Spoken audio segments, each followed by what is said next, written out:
বিশ্বনবী কিয়ামতের দিন শুধু কাঁদতে থাকবে, আকাশের জলজলে সূর্যটা মাথার কাছে চলে আসবে, মাথার মগজগুলো ভাতের মাড়ের মতো গলে গলে নাকের ছিদ্র কানের ছিদ্র দিয়ে বেয়ে বেয়ে পড়বে।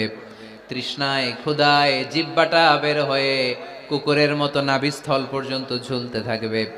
জমিনটারে তামার জমিন বানিয়ে দেয়া হবে। সবাই শুধু বলবে ইয়া নফসি, আল্লাহ তুমি আমারে বাঁচাও। অলিরা বলবে ইয়া নফসি, শহীদরা বলবে ইয়া নফসি, নবীরা বলবে ইয়া নফসি, উম্মত বলবে ইয়া নফসি। সবাই বলবে আল্লাহ তুমি আমারে বাঁচাও, আল্লাহ তুমি আমারে বাঁচাও, আল্লাহ তুমি আমারে বাঁচাও। ঠিক ওই মুহূর্তে বিশ্বনবী পিয়ারা নবী মাকামে মাহমুদে সেজদায় পড়ে কাঁদবে।